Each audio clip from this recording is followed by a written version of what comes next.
am Major Retired André Thivierge, and I am the co-chair of the City of Ottawa Veterans Task Force, and I'm happy to bring this initiative to you in partnership with the Department of Family Medicine at the University of Ottawa. Families have been a foundation in the life of serving members. Families provide support as well as structural, social, and emotional stability.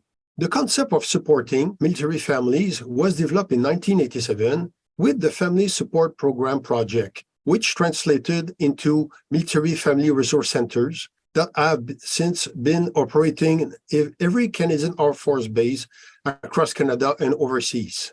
In the 80s, when they were first developed, services were focused on families living within the perimeter of the base in married quarters. Today, 80% of families no longer live in married quarters at the base. They now live within the local economy, and spouses are now pursuing careers on their own. In the spectrum of the 7 domains of well-being, we can't forget that families are also going through the transition from military to civilian life. Today, we will be talking about support to military families and how military family services can help you as practitioner in providing healthcare to veteran families. You will learn about online healthcare services, the Veteran Family Program, and some key resources. In addition, we will address the unfortunate reality that there are myths and outdated facts about veteran patients, which can lead to negative stereotypes. In conversing with our experts, we will find out that these myths regarding the veteran patients, particularly with regards to mental health, behavioral, and lifestyle issues, do not always correspond to reality. We will also learn about the proactive nature of the Canadian Armed Forces Health Services in their health prevention and promotion education programs that, alongside traditional healthcare services, help address any issues before they become a problem.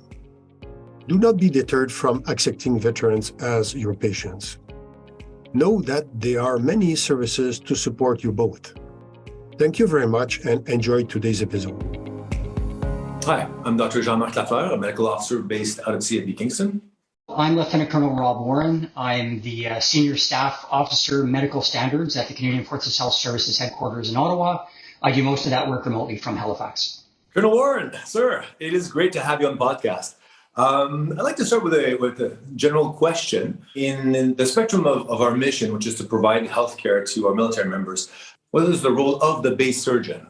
So the base surgeon, I guess the best way to describe it to non-military folk would be to describe it as the chief medical officer or chief executive officer of a base, a Canadian Forces base or wing. In that role, there are quite a few things that the base surgeon is responsible for, namely for the provision of high-quality healthcare to uniformed members of the CAF team. But you're also responsible to advise the commanding officer of the Health Services Unit, the base hospital, and the base commander. Along with some of the other duties that must be completed, is you are responsible for the preventative health inspections that must be carried out on bases on a daily basis. This includes barber shops, kitchens, paint shops, those sort of things. So it's a fairly broad portfolio that the base surgeon has to carry out. Okay, so you're essentially responsible for overseeing pretty much all the aspects of health and healthcare to the uniformed force. That's correct. I noticed you've worn a lot of hats throughout your career. Could you tell me a little bit more about the role you're in right now? Yeah, so I'm currently the Senior Staff Officer Medical Standards, which is a lot of verbiage to mean that my cell that I'm responsible for essentially is responsible for the recruitment medical process, how we clear people for entry into the Canadian Forces, and then a med standard cell, which is responsible for applying, figuring out and imparting medical employment limitations that are permanent. So this is for something we call the PCAT, or Permanent Medical Category, which comes up to Ottawa to be reviewed. Often the MELs, or medical employment limitations, that come out of these will often get you released from the forces, but either way remain permanent on your file. And then finally, I'm responsible for medical standards nationally in terms of policy. And I also have an OutCan cell who clears military members for service outside of Canada. This is non-deployable. This would be for postings to places like Latvia or Germany in non-operational settings where they would often bring their families for 2 to 3 years. Okay, so your shop looks after people before they join the CAF, while in the CAF, if they have permanent injuries they need to be accommodated for, and you also screen them for postings internationally. That's quite a lot of work. As a physician, and as a military physician specifically, knowing the amount of files you must see, could you comment a little bit about some of the common myths that surround veterans? Things like mental illness, mental health, alcohol use, substance disorders, that kind of stuff. Yeah, that's a great question, Jean-Marc. To be frank, before starting this project, I wasn't actually acutely aware of some of the myths, only because we see them up until the time they're no longer wearing uniform and off they go into the communities where they live or where they've decided to move for their final relocation. So I wasn't always tracking that. I was actually quite interested to see that some family doctors across the country have these perceptions of, every military member is violent or has PTSD or has a drinking issue. So I was quite surprised to hear that, mainly because that's not my perception of veterans. In fact, I find veterans generally to be quite a tenacious group. I think it's hard to generalize about populations, period. But I would say most people after several years of service are very capable of navigating complex bureaucracy, getting things done.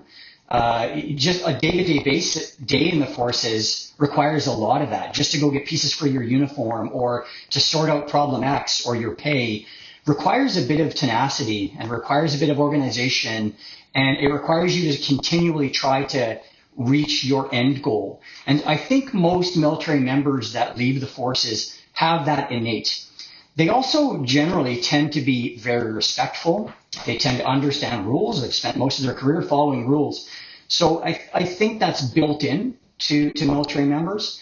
I think what happens is in the media, we often hear stories about people fighting for PTSD rights or us not taking care of veterans. And, I would say the mental health folks who've been on have probably discussed PTSD and how much it occurs in the forces. And albeit probably higher than the civilian population, I don't think it's massive as well.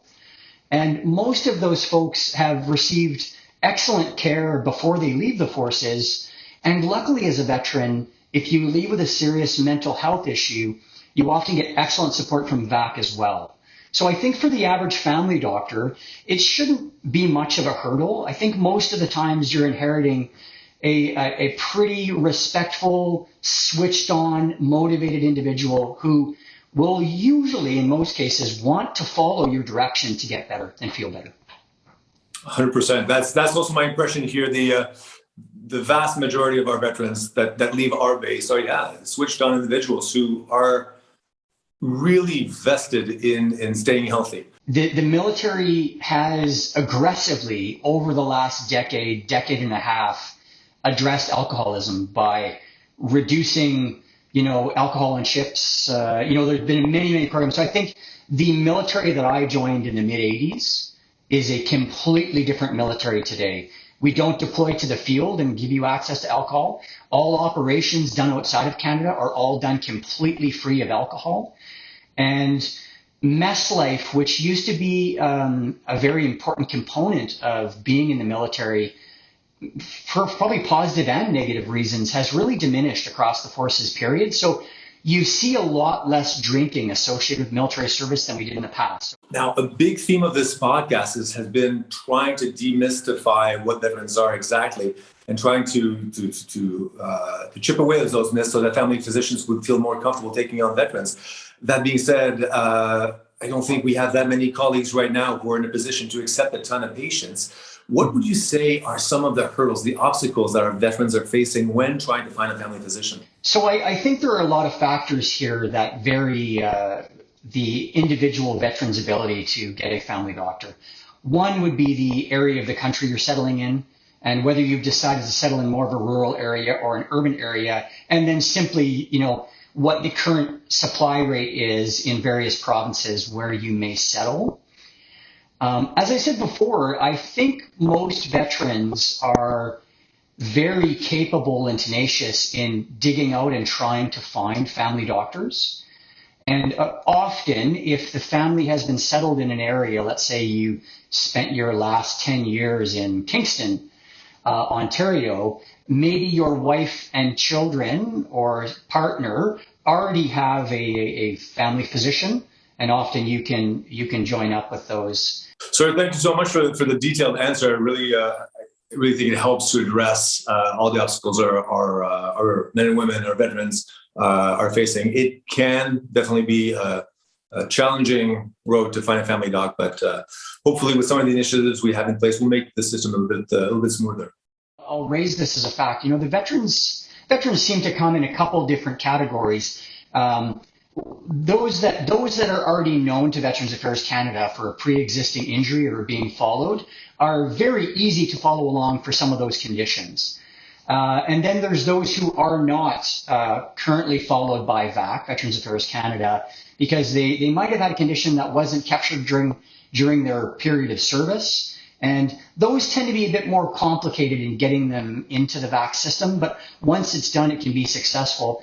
But I wanted to highlight this for family doctors is the fact that you're not alone in this. Your veteran that you're taking on as a patient has VAC, who's there to help out. And I'm talking about tremendous amounts of help for certain conditions. There's assistance care, there's care for providing lawn care, home care, clothing assistance allowances, depending on what your condition. So, I just want to make sure that family doctors know that if your patient has a VAC claim, there is a lot of resources that you can tap into, and it doesn't require a lot of work by the family doctor.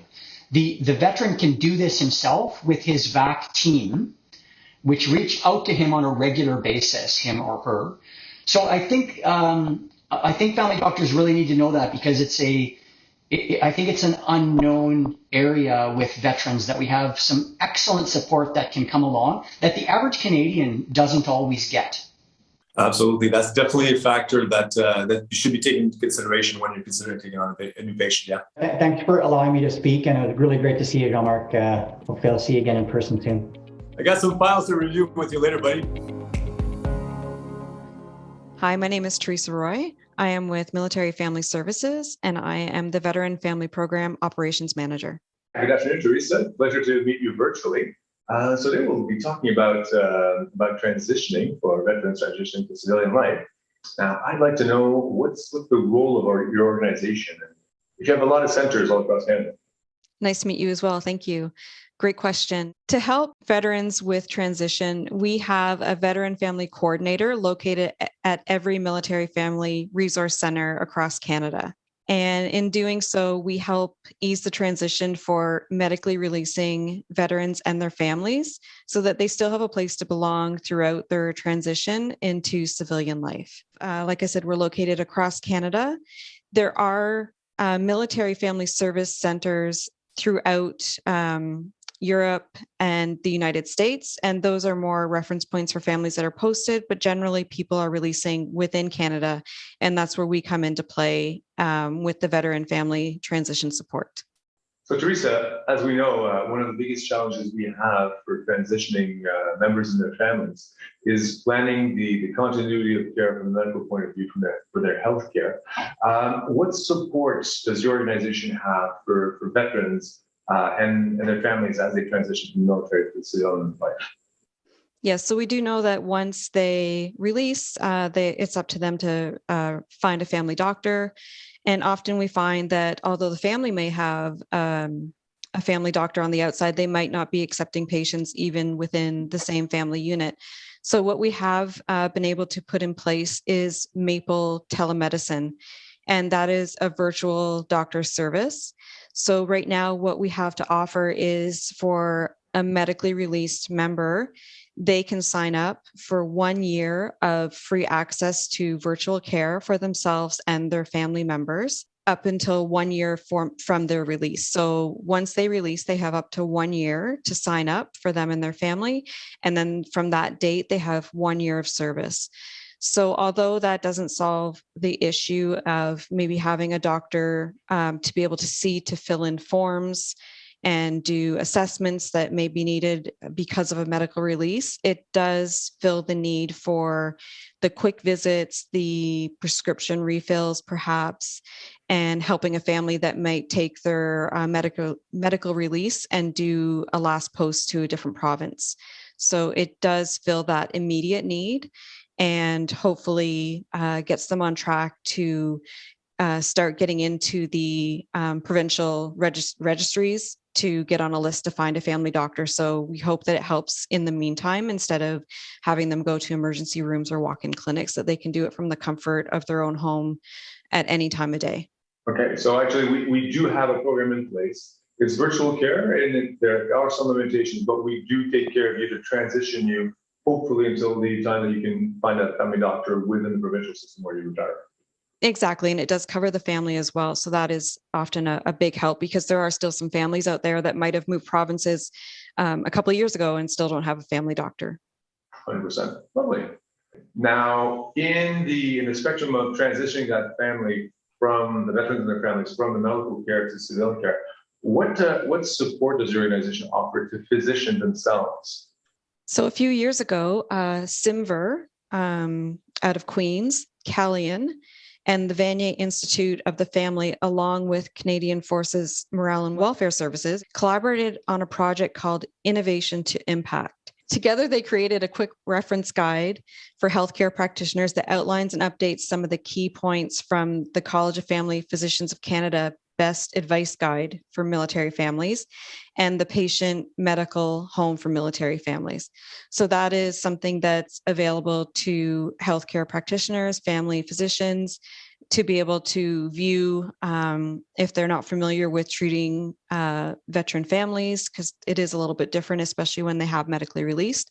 And you can find links to everything that we referenced in this episode in the show notes or the description. Yeah, I remember that links, the series of initiatives associated with the CFPC. That's actually a surprise that there was such a positive push of information to family physicians on what exactly veterans are, who we are, demystifying things around us. So yeah, I'm glad to see that this is happening. Well, Theresa, thank you so much for the info. Much appreciated. It's going to be really useful to communicate this to our transitioning families, to physicians like me who are taking care of military members right now as they transition out. And hopefully family docs in the community will be able to pick up something useful as well. Thank you so much.